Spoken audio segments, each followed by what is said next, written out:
Science classes by Ranjeet Kumar में आप सभी का स्वागत है। आप सभी अभी पढ़ रहे हैं class 8 chemistry, material, matters and non metals. इसमें हम लोग एक्सरसाइज के क्वेश्चन जो है डिस्कस करने जाएंगे। पहला नंबर क्वेश्चन है, विच of the following can be beaten into seat. Seat में बीटन किया जा सकता है। जिंक है, फास्फोरस है, सल्फर है, ऑक्सीजन है। तो इसमें जो मेटल होगा वही होगा, यानी जिंक मेटल है जिसको हम लोग क्या कर सकते हैं, पीट करके सीट बना सकते हैं। फास्फोरस, सल्फर जो है इनको पीटेंगे तो ये तुरंत पाउडर में चेंज हो जाएंगे, टूट जाएंगे पूरी तरह से। और ऑक्सीजन गैस होता है, ठीक है। तो जिंक मेटल होता है, जिंक इसका आंसर होगा। Zinc metal has proper malleable, can be converted into sheet by hammering, और rest of these are non metal, ठीक है। चलिए क्वेश्चन नंबर 2 पे आते हैं। Which of the following statement is correct? All metal are ductile, all non metal are ductile, general metal are ductile and some non metals are ductile. तो आपको जो C number है वो सही होगा। जनरली मेटल्स आर डक्टाइल, क्योंकि mercury room temperature पे liquid ही बना रहता है, तो इसको हम लोग वायर ड्रॉन नहीं कर सकते, तो इट इज़ नॉन डक्टाइल। तो आपका ये इनकरेक्ट होगा, क्योंकि non single non metal is ductile. So B and C are incorrect. तो बी और सी भी, बी और डी भी आपका इनकरेक्ट हो जाएगा। सी नंबर सही होगा केवल। चलिए हम लोग आते हैं 3 number question, fill in the blanks. Phosphorus is dash non metal reactive. B number है, metal are dash conductor of heat and dash.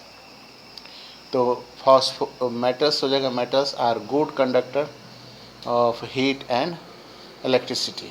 C number है, iron dash reactive than copper, तो मोर रिएक्टिव हो जाएगा। D number है, metal react with acid to produce hydrogen gas. चलिए अगला question क्या है वो देखते हैं। यह है true false. Mark T if statement is true and F for if statement is false. हमारे पास है, generally non metals react with acid, acid से रिएक्शन करते हैं। तो जनरली नॉन मेटल्स जो होते हैं वो रिएक्ट विथ एसिड करते हैं। Generally metal react with acid and release H2 gas. ये आपका फॉल्स हो जाएगा, क्योंकि जनरली नॉन मेटल जो होते हैं वो रिएक्ट करते ही नहीं, कोई नॉन मेटल रिएक्शन करता ही नहीं एसिड से, ठीक है। Sodium is very reactive metal, ये सही है। सोडियम, पोटासियम, कैल्शियम ये बहुत रिएक्टिव होते हैं, इतने रिएक्टिव होते हैं कि इनको माने सोडियम पोटासियम को हम लोग केरोसिन में रखते हैं, केरोसिन में रिएक्शन नहीं करते हैं और सुरक्षित रहते हैं, ठीक है। वाटर में डाल देने पे तो वाटर में भी आग पकड़ लेंगे, पूरा खौला देगा पानी को, ठीक है। सी नंबर है, copper displaced zinc from zinc sulphate, ठीक है, सॉल्यूशन। इसको हम लोग देखते हैं सी नंबर क्या है। ये copper displace zinc from zinc sulphate solution. तो द रिएक्टिविटी जिंक का होता है वो हायर होता है, तो ये कभी हो ही नहीं सकता है, कॉपर को डिस्प्लेस नहीं कर सकता है, ठीक है। कॉपर जो है जिंक को डिस्प्लेस नहीं कर सकता, copper can not displace zinc from zinc solution, ठीक है। तो ये रॉन्ग हो जाएगा। चलिए डी नंबर है, कोल कैन ड्रॉन इनटू वायर। तो कोयला जो है वायर नहीं बना सकता, क्योंकि कोयला जो है नॉन मेटल है, ठीक है। चलिए 5 नंबर क्वेश्चन पे आते हैं। Some properties are listed in the following table distinct between metal and non-metal: appearance, hardness, malleability, ductility, heat conduction, conductivity of metal।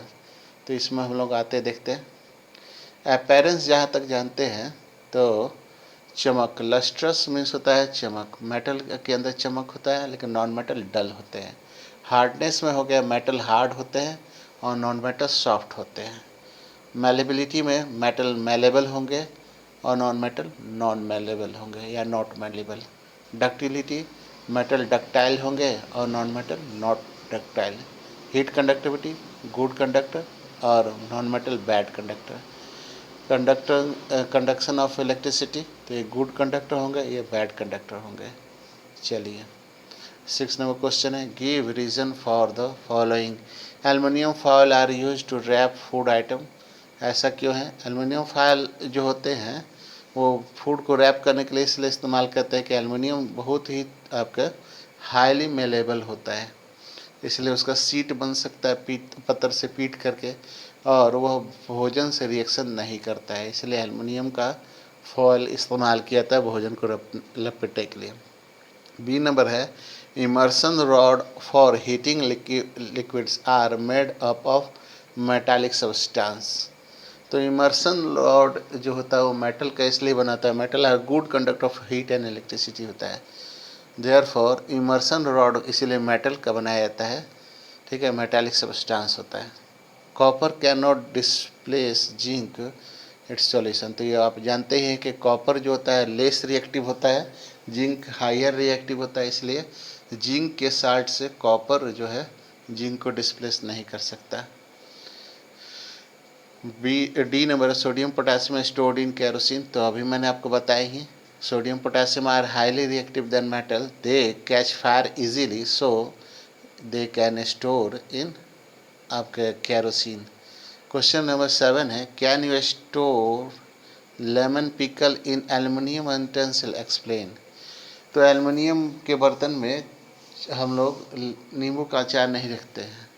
We can not store lemon pickle in aluminium utensil as metal react with acid. नींबू में acid होता है और acid से reaction करके salt बना देते हैं और हाइड्रोजन गैस रिमूव करते हैं।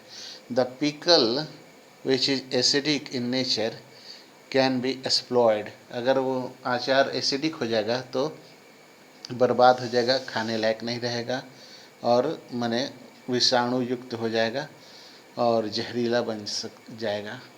Question number 8 in table some substance are given, column 1 and column 2 some use are given, match the following item in column 1 and column 2। सबसे पहले गोल्ड है, थर्मामीटर, आयरन, इलेक्ट्रिक वायर, इसको आपको match करना सही वाले से। Aluminium wrapping food, carbon jewellery, copper machinery, mercury fuel.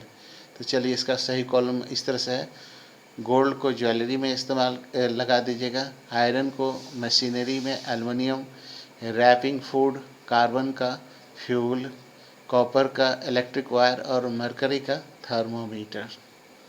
चलिए 9 नंबर क्वेश्चन है what happen when dilute sulphuric acid is poured on copper plate.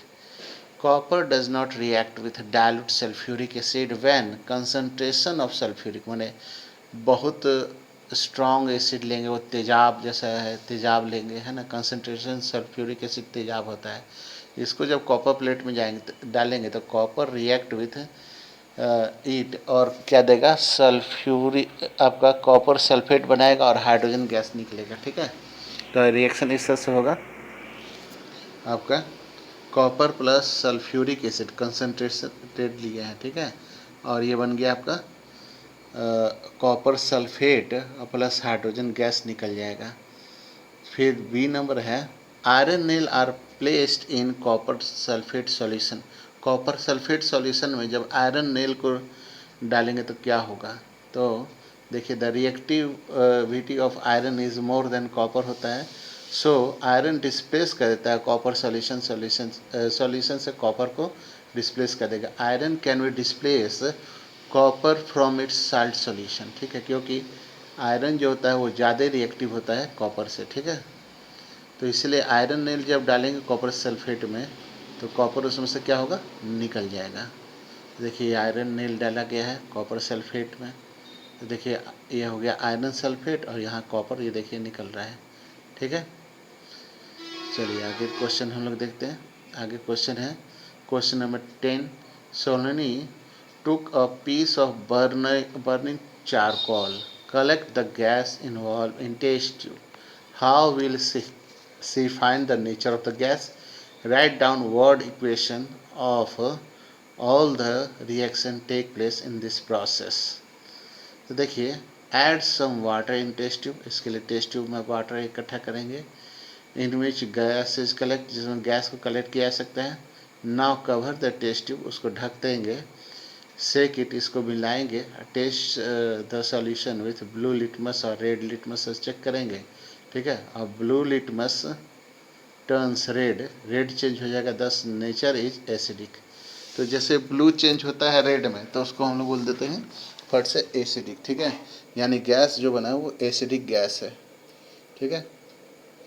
आगे बढ़ते हैं हम लोग। चारकोल जब रिएक्शन करेगा ऑक्सीजन से तो ये हो जाएगा C+O2 CO2।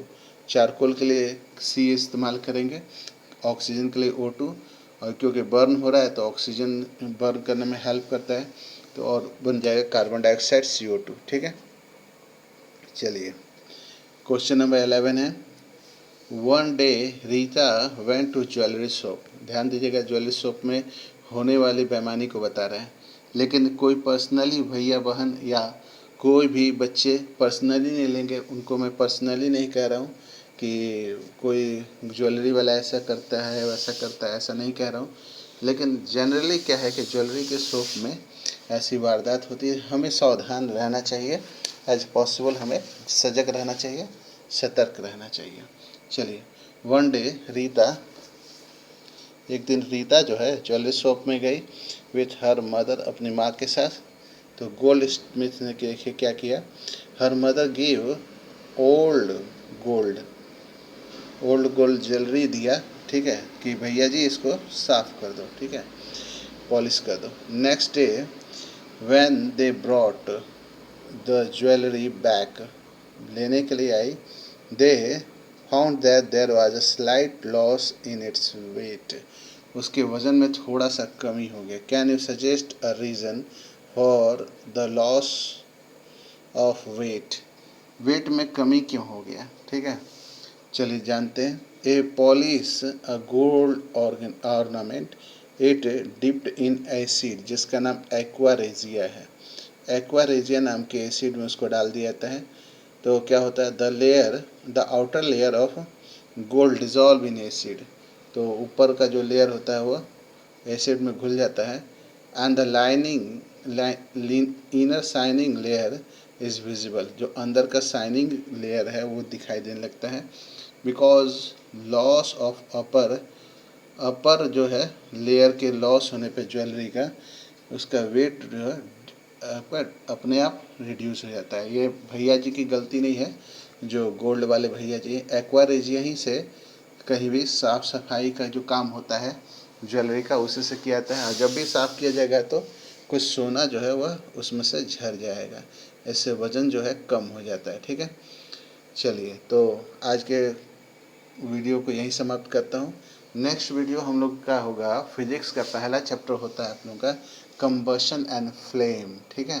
Combustion and flame से हम लोग अगले बार, मैंने आज जो दिन है, मैंने आज संडे हो, आज मंडे हो जा रहा है, तो आपको अपडेटिंग के रूप में ट्यूसडे छोड़ के वेडनेसडे को आपको अपडेटिंग वीडियो मिलेगा, जिसमें हम लोग कोल एंड पेट्रोलियम सॉरी आपका कंबशन एंड फ्लेम जो है हम लोग पढ़ेंगे, ठीक है। इस वीडियो को लाइक करें, शेयर करें, सब्सक्राइब करें। Thank you, have a nice day.